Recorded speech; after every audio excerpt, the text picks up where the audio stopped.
একজন মহিলা কিন্তু সেজদা করতেছে, অথচ এখানে লেখা আছে যে আল্লাহ ব্যতীত অন্য কাউকে সেজদা করা শিরিক গুনাহ। অথচ পাশেই একজন মুরব্বী বা পাহারাদার বসে রয়েছে, কিন্তু উনি একবারও না করে নাই। যে একটা বড় বাড়ি পেলাম, ওই ছাদে ব্রাজিলের পতাকা লাগাই না। মানে মানে এখানে বিষয়টা হচ্ছে, সে কল্পনা করে যে 2001 সালে বিএনপি ক্ষমতায় ছিল, তখন ব্রাজিল জিতছিল, 26-এ আবার বিএনপি ক্ষমতায়। এই উসিলায় যদি একবার এই উসিলায় যদি একবার। আপনি কি জানেন যে বাংলাদেশে একটি প্রাচীন মসজিদ আছে যেটি মোগল শাসন আমলের, প্রায় 362 বছরের পুরনো। এটা কিন্তু বাংলাদেশের ব্রাহ্মণবাড়িয়াতে। আসসালামু আলাইকুম। আমরা এখন আছি হচ্ছে বিমানবন্দরে। আমার সাথে এসে আমার বড় ভাই ফয়জুল আমিন, ওর সাথে ছিল আমাদের বাংলাদেশ জাতীয়তাবাদী ছাত্র দলের সাধারণ সম্পাদক মহিবুল্লাহ আছে। এই যে আমি হচ্ছে ইসলামিক ফাউন্ডেশনের ইমাম সমিতির সদস্য। আমরা তিনজন এখন যাইতেছি হচ্ছে এই যে আমরা অলরেডি ট্রেনের ছাদে উঠা পড়ছি। এই যে আমার পাশে আমার সাথে বড় বন্ধু মতিন আছে, ও টুপি বিল্লা ফেলাইছে, এবং এই যে হচ্ছে আমাদের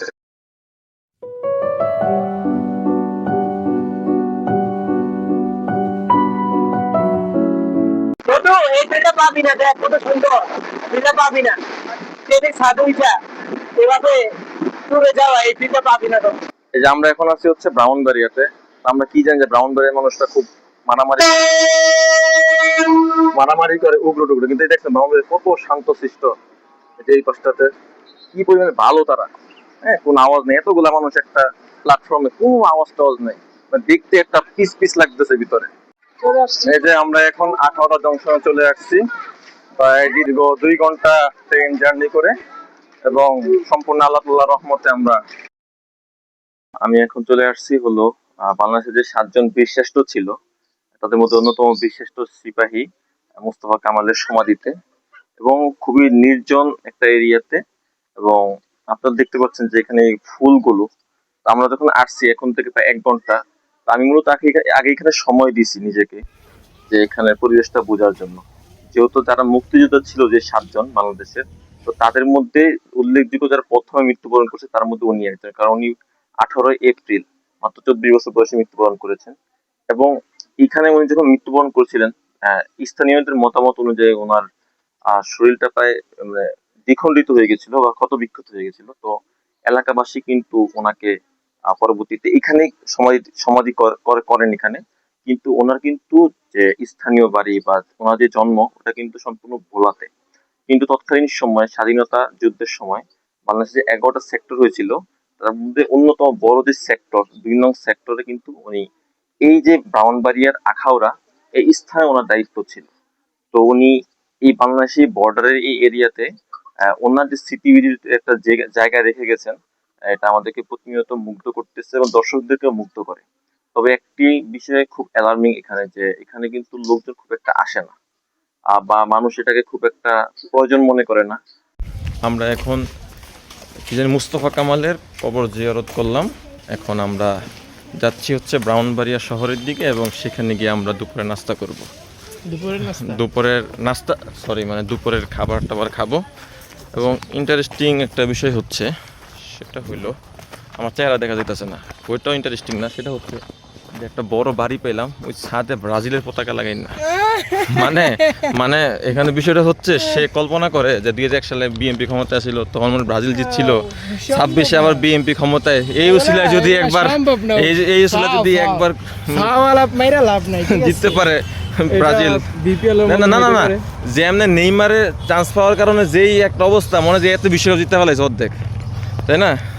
সেই হিসাবে কইলাম। আর এটা হচ্ছে যে ঢাকা চট্টগ্রাম রেলওয়ে, এদিক দিয়ে কিন্তু ভারতের আগারতলা যে রেল লাইনটা এদিক দিয়েই গেছে, অনেক সুন্দর লাগতেছে। আমরা এখন যাচ্ছি হচ্ছে বর্ডারে আখাউড়া স্থলবন্দরে।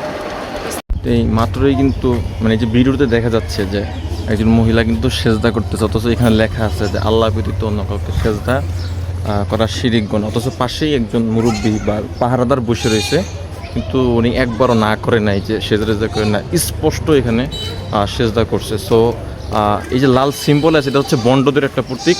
তো এটা তো ভিডিওর মধ্যে রান্নাবান্না না ওই কষ্টতে। আমরা এখন চলে আসছি হচ্ছে কেল্লার মাজারে। এক তো বাসা বুঝতেছি না ব্রাহ্মণবাড়িয়ার, তার উপরে অবস্থা। তবে এই যে পতাকাটা উপরে অনেকগুলো লাল পতাকা, এই লাল পতাকাগুলো আসলে সিম্বলাইজ করে হচ্ছে ভণ্ডপীরদের। আসলে আমি এখানে কাউকে প্রমোট বা ডিমোট কিছুই করতে আসিনি, বাট দরবারটা যতটুকু দেখলাম আর কি। এই পাশটাতে লেখা আছে যে আল্লাহ ব্যতীত অন্য কাউকে সেজদা করিবেন না, সেজদা করা শিল্প না লেখছে, বাট বাস্তবতা কতটুকু সেটাও একটা বিষয়। তবে প্রতিনিয়ত এখানে খুব ভালো খাওয়া দাওয়া হয়, তো বোঝাই যেতেছে। এবং এটা একটা চিন্তার বিষয় যে প্রতিনিয়ত বা এখানে যে 100-150 মানুষকে খাওয়ানো হয়, অর্থ কই থেকে আসে, কীভাবে আসে, এটা একটা বিষয়। আসলে আমি অন্ধবিশ্বাসে বিশ্বাসী না। সো এখানে অনেক কিছুই চলে, অত দীর্ঘ সময় থাকতে পারলে হয়তো বা আরও এটার বিস্তারিত খবর নেওয়া যেত, কিন্তু এখানে সেজদা করতেছে, স্পষ্ট ভিডিও আপনারা দেখলেন যে এখানে সেজদা করতেছে। আমরা দিনের শেষ ভাগে বিকালবেলা এখন চলে আসছে হচ্ছে আরিফিল মসজিদ, যেটা ব্রাহ্মণবাড়িয়া সদর থেকে অল্প একটু দূরে সরাইলে। আসতে সময় লাগে 20 মিনিট, ভাড়াও লাগে 20 টাকা সামথিং। তো এই মসজিদ যে ইন্টেরিয়র ভিতরের দৃশ্যগুলো খুবই সুন্দর, এবং এই মসজিদটা প্রায় 362 বছরের পূর্বের।